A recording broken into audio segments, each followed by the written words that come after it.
Hare Krishna, schön, dass du wieder mit dabei bist hier beim spirituellen ABC. Heute wollen wir uns mal das Wort Mantra anschauen. Was ist ein Mantra oder was bedeutet das Wort Mantra?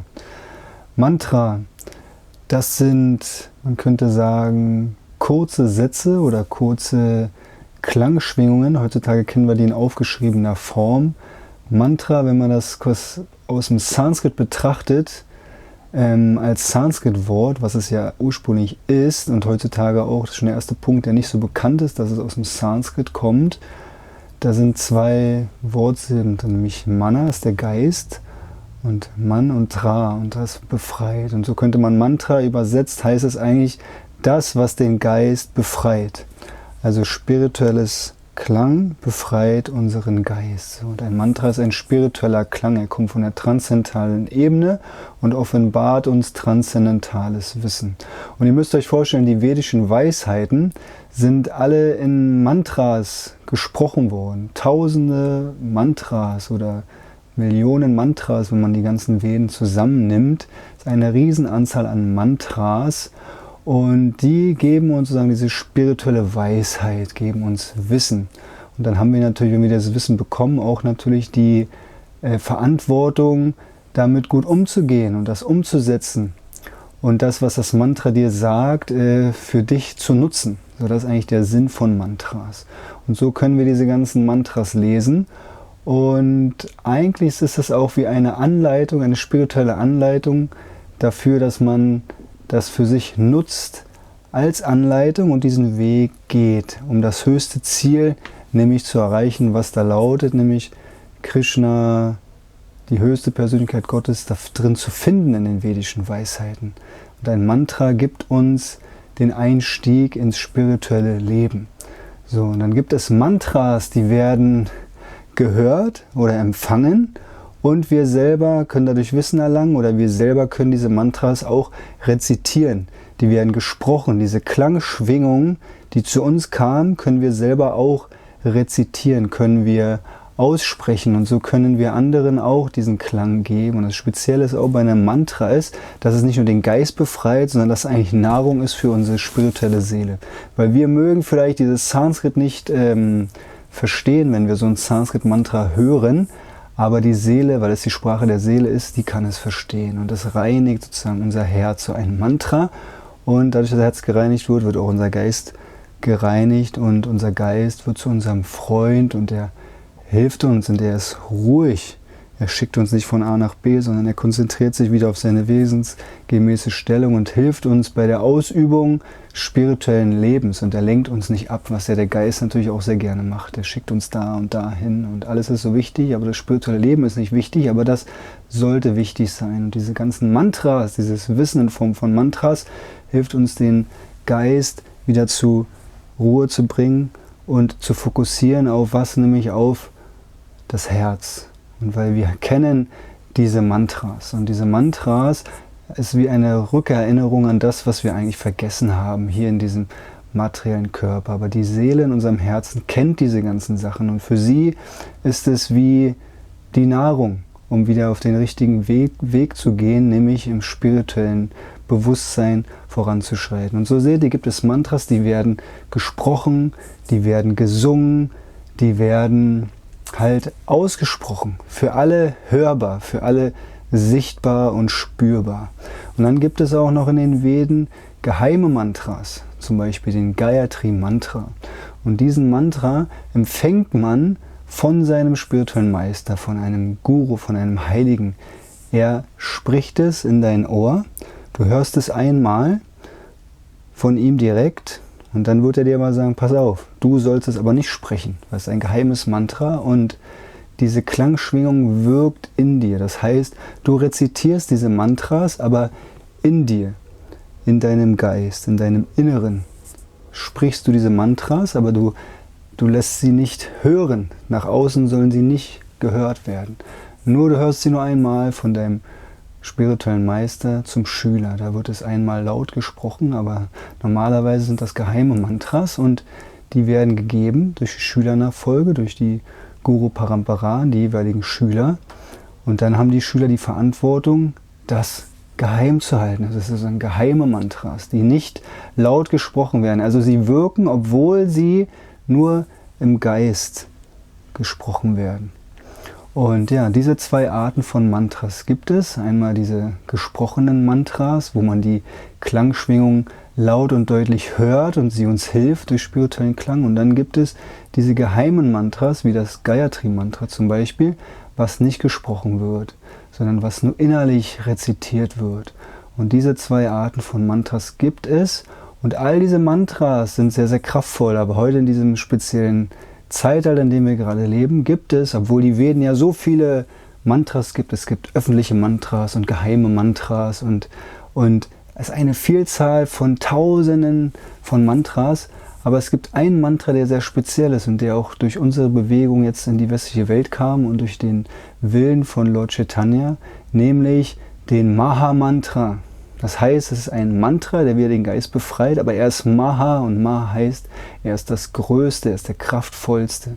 Und wir legen sehr viel Fokus auf diesen Mantra. Man kann alle Mantras für sich benutzen und alle Mantras können einen offenbaren und man kann sie auch lobpreisen und singen und beten und dadurch Sachen verstehen. Aber es gibt ein Maha-Mantra, der höchste Mantra für dieses Zeitalter. Das ist der Maha-Mantra.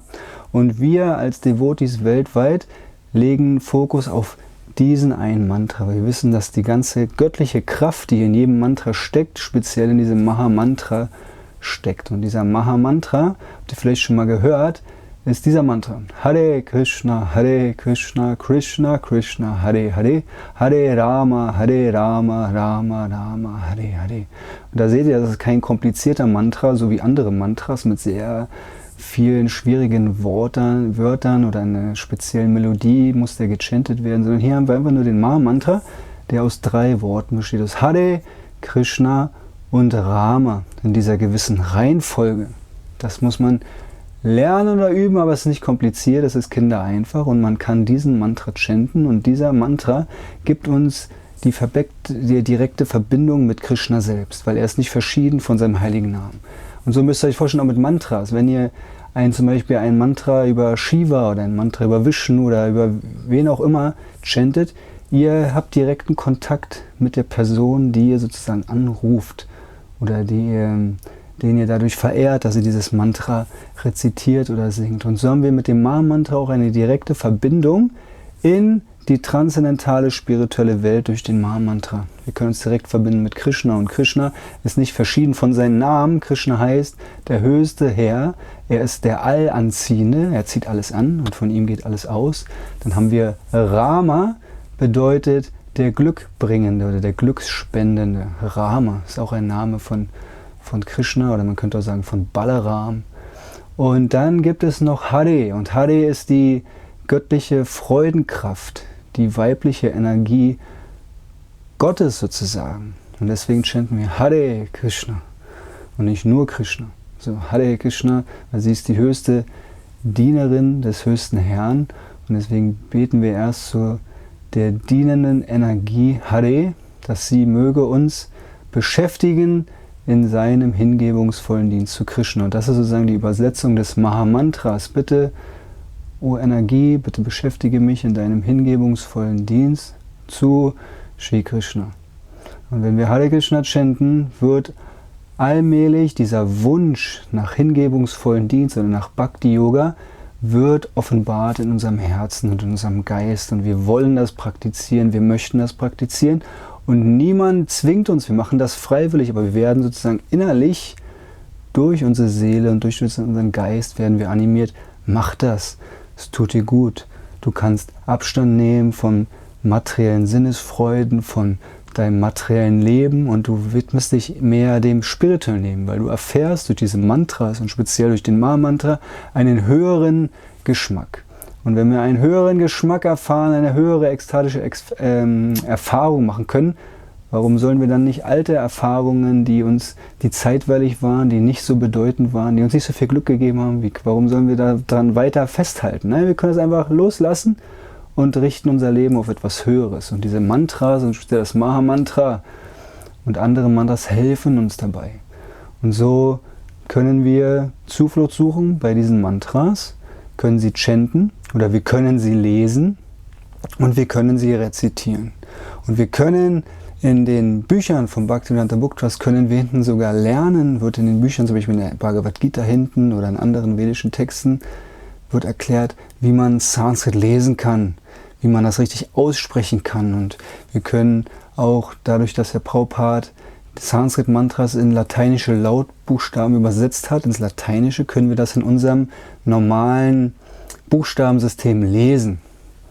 Wir können es lesen, wir können Sanskrit sehen, können es aber übersetzt haben in unser Lautbuchstaben und können es lesen lernen. Und dann können wir verstehen, wie können wir das richtig sprechen. Und so können wir auch als westliche Menschen, die nie Kontakt hatten in unserem Leben jetzt mit Sanskrit, können wir lernen, das zu lesen und richtig auszusprechen. Und es ist möglich, es zu lernen und zu machen. Und das ist sozusagen die Nahrung unserer spirituellen Seele. Und deswegen sollten wir diese Sachen ernst nehmen, sollten das annehmen und sollten es mit Freude praktizieren, weil es ein schöner Vorgang und der macht Spaß.